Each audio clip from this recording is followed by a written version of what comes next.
What's going on, you guys? Welcome back to the show. My name is Marcus, and we are legit living in the future now. I know we reviewed the Tesla P85D when that first got released many years ago, but here it is, the next generation affordable electric vehicle. This is the new Hyundai Kona EV, and we're gonna go take it for a drive. What's left of me?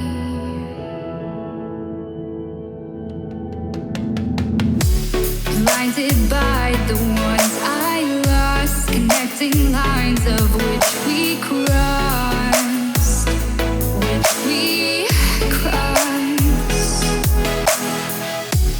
dropped off the scene that side, wishing to have one more fight left in me.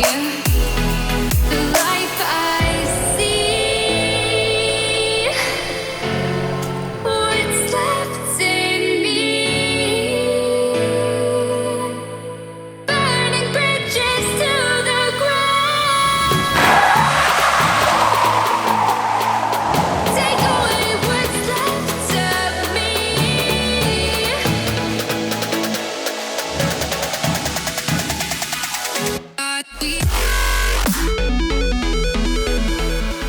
All right, you guys, so you want to be environmentally friendly. Come on, it's 2019, you need an EV for a daily. This is the Kona EV. Coming in fully specced out, this is the ultimate version from Hyundai at $55,000 Canadian. So for an electric vehicle, it's actually really good for the money, and we're gonna talk a little bit more about that and what features you get for that hard-earned $55,000. From the outside, it looks pretty good. I think it looks great, honestly. It is put in the subcompact SUV market, as Hyundai calls it. So it fits in with like the HR-V and a few other models like that. It's got these 5-spoke weird-looking wheels here, but again, practical. It's all about practicality, and they save a lot with aerodynamics. So the front end kind of has this grill, but it's not a grill because it's not gasoline powered, doesn't need as much airflow. But we're gonna take it on the road and see how it does. The key features here are 201 horsepower and 290 pound-feet of torque instantaneously. If you've never driven an electric vehicle, it's a very different sensation that we're gonna try to convey to you guys today in this video. So let's get it on the road, see how it performs.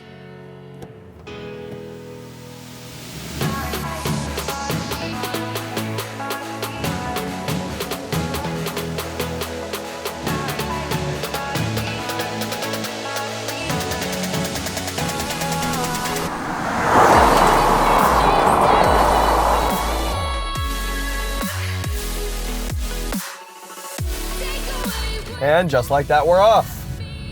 Here is the Hyundai Kona EV, all-electric subcompact SUV, as they like to call it. We're gonna take it for a little bit of a drive and see what it's all about. I apologize for my voice today. I'm just getting over a cold, but we're gonna do it. Nonetheless, this is our last day with the Kona. We've been driving it for an entire week now. And I've gotta say, I love electric cars. I'm totally sold. As a daily, as something you can just drive every day and arrive to your destination way more relaxed than you would in any gasoline or diesel powered vehicle. It's really a great experience. And if you have never driven an electric vehicle, I highly suggest somehow, some way you get behind the wheel of one. Whether it be a Tesla Kona EV, a domestic vehicle, European EV, anything. Every manufacturer basically now has at least one, even maybe two in some cases, all electric vehicles. Now, I'm gonna make this video a little bit on the shorter side, mainly because of my voice, but because there are just certain things that stand out with EVs in general that I'm gonna cover, and then just a few things about the Kona EV that kind of set it apart from other EVs. The biggest thing that sets the Kona EV apart from other electric vehicles is how cheap it is. And it's not a cheap vehicle. This one fully specced out is $52,000 Canadian. It's the Kona EV Ultimate package, right?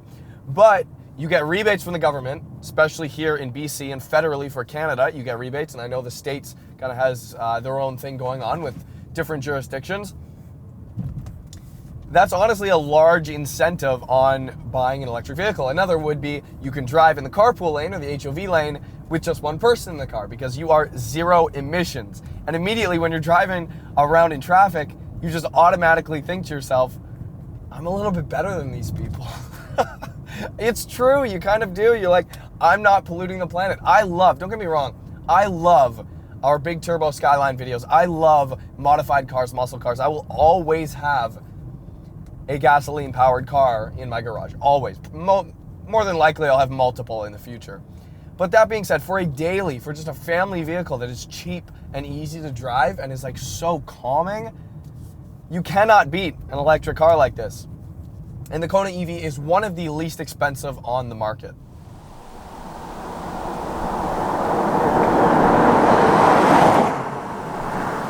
So with the Ultimate Package, you do get a lot of stuff and luxuries on the inside that you don't necessarily need, but really enhance the experience of the car. I will give it that. If you're looking just to get into an electric vehicle, period, and you don't need a heated steering wheel like this has, you don't need heated and vented seats, you don't need an 8-inch touchscreen navigation screen up here. If you don't need all of that, then you can get into one of these for starting $44,000 Canadian, which is less than 40 grand US, plus the rebates. So this could potentially come in at under $40,000 Canadian or just over $30,000 US, which is remarkable. That is an insanely cheap. Finally, electric vehicles have gotten to the point where they are affordable for the middle class American or Canadian, which is awesome. I love that.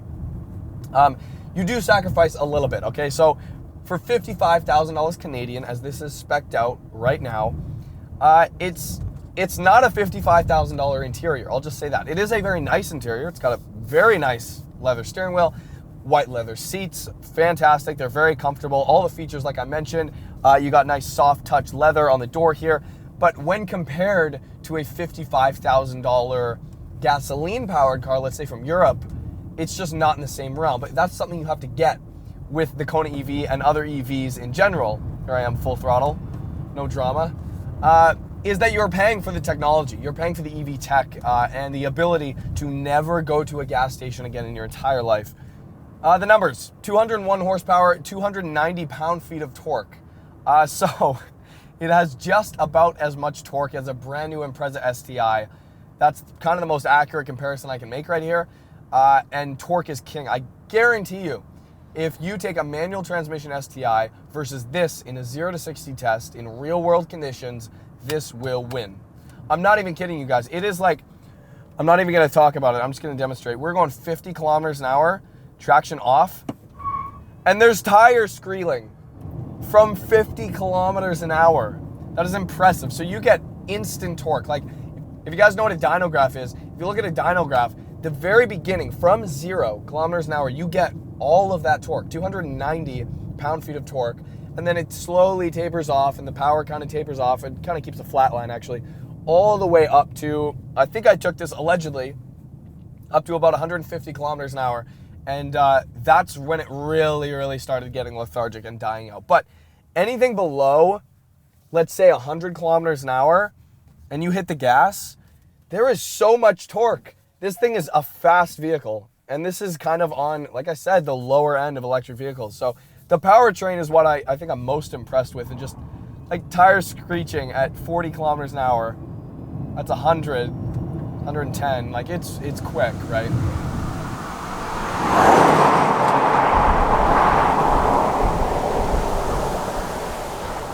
My favorite thing about the Kona EV is how you can drive like such an asshole and get away with it, because they're not making any noise except for the tire screeching.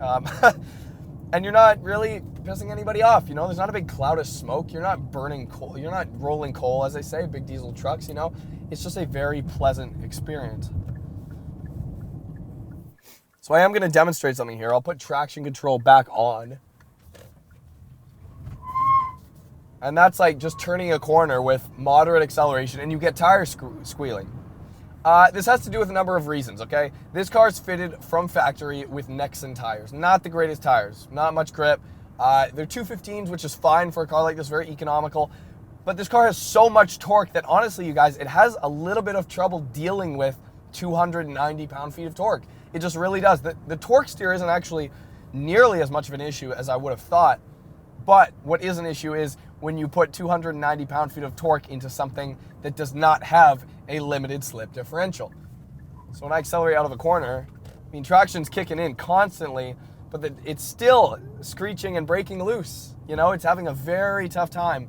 And I don't think that's a huge fault of the traction control system. I think it's more of a fault just of, there's so much torque. It doesn't have an LSD, and the tires they're not Michelin Pilot Sports, which I'm not saying this car should have, but 290 pound-feet of torque is no joke in a small car like this.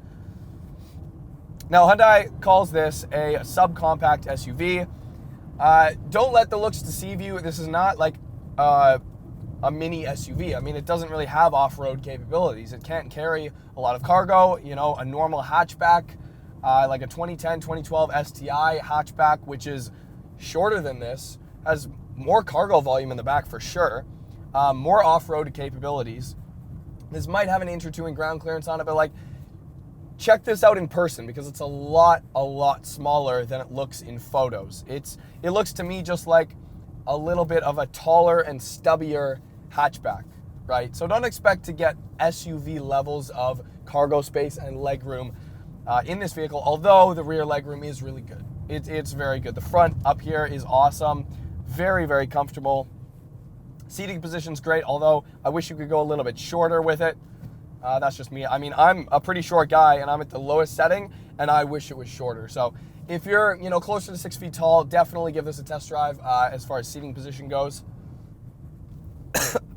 I actually can't get over how much torque it has though. Like, you can overtake someone. It just spins the tires from 40K.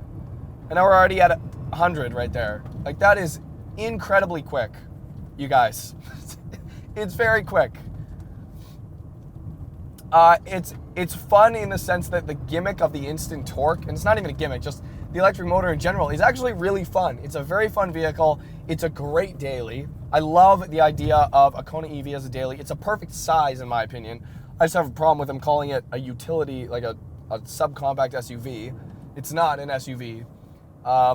But it does compete with like the HRV we reviewed recently, which is a little bit taller, a little bit larger, but the Kona is definitely to the smaller end of that segment, the subcompact SUV segment.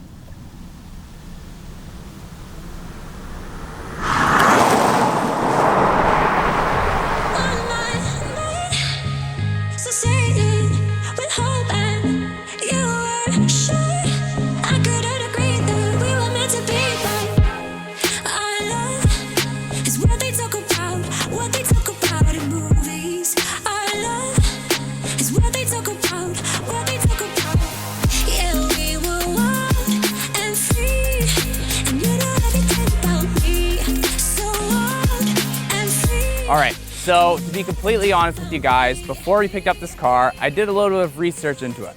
I watched a few other reviews on this, and one big thing people seem to be complaining about is the road noise inside the cab. Now, without having a gasoline engine, there is no noise coming from the front of the car. So that means that all the noise you hear around you is from the road. But personally, after driving this for a week, I have to say I was really impressed. I found it quite manageable and I was easily able to talk to the person sitting beside me without having to speak too loudly. By no means is it the quietest car I've ever driven, but I have to say I was really impressed with how quiet it is on the road. A couple things that I do want to point out before we hop inside and actually take a look at the interior. Number one is the charging. So as you can see up front here, you have your charging port. Now, obviously, if you have this car and you own it, I'd highly recommend getting a fast charger. But because we're only having this for about a week, we have to use a normal 120 volt outlet. I found that the charging speed of that 120 volts takes a long time. When we picked up the car, it had about 61% battery on it, and it took me about 19 hours to get it to fully charged, which I think is a little bit long, especially if you're on the road or you're at an office building and you're just charging it from an outlet. That being said, if you are going to invest money into an electric vehicle, get a fast charger. It'll make your life so much easier. Now, without having the gasoline-powered engine up front, this car is basically completely stealth. It makes hardly any noise whatsoever. So for, I presume, safety reasons, they've actually included some type of auditory noise that sounds a little bit like a spaceship taking off or some type of turbine building up. And you only hear it when you're actually accelerating from about 0 to 30 kilometers an hour.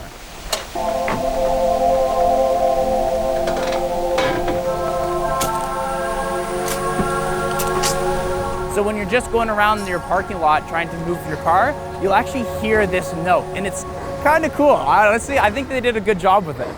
But anyways, let's hop inside the car and take a look at the interior.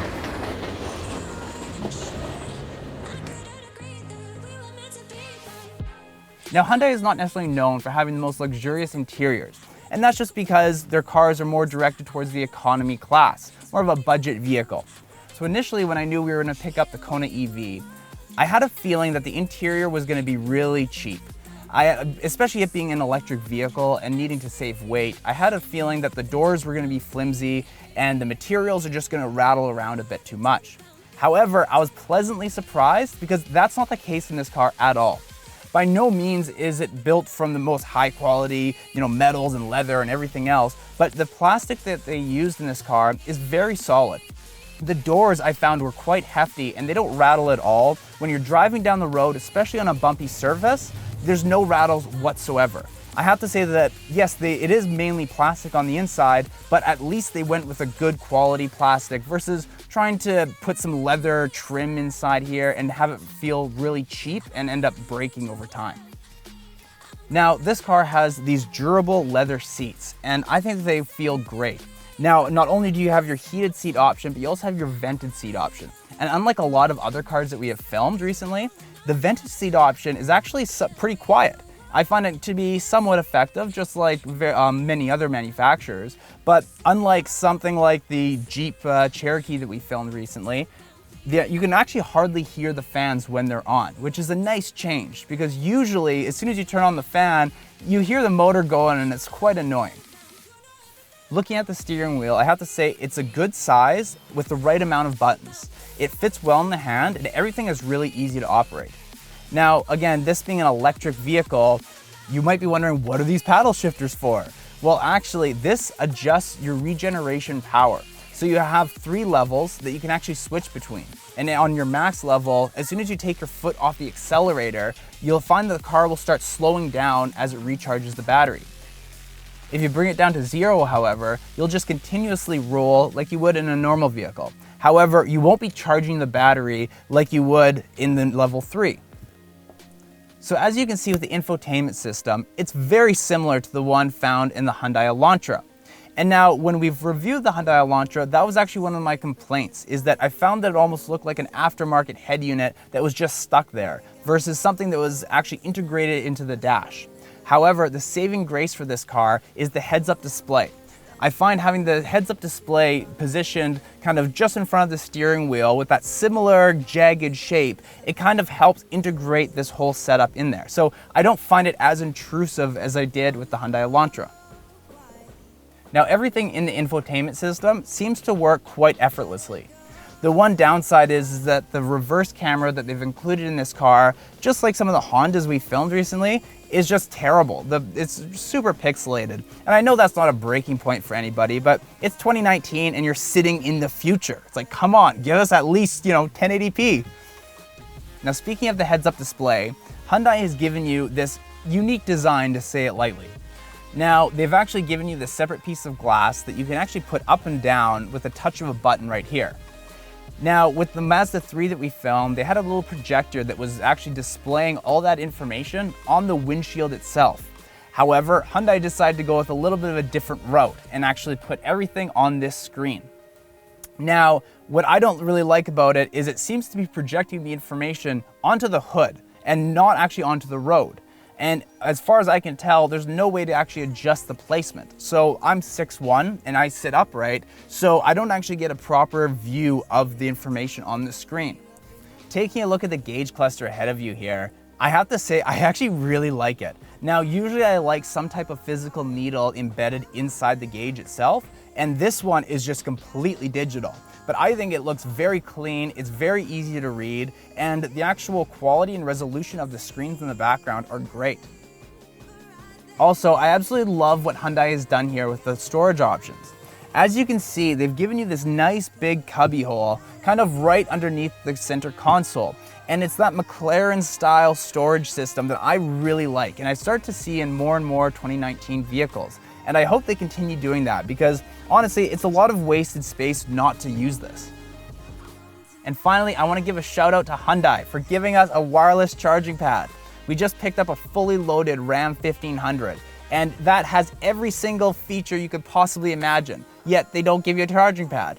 So thankfully, you have one for your phone, and it's just nice because it removes any cords that you might have running along the actual armrest, and it just gives you that nice, clean feel.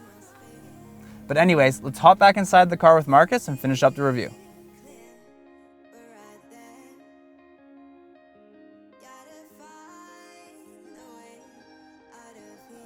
All right, you guys. So we are going to do a quick 0 to 60 run here, purely from a journalistic standpoint, for scientific reasons, obviously, to demonstrate just how much torque this vehicle has. Now, traction actually does turn all the way off, so here we go.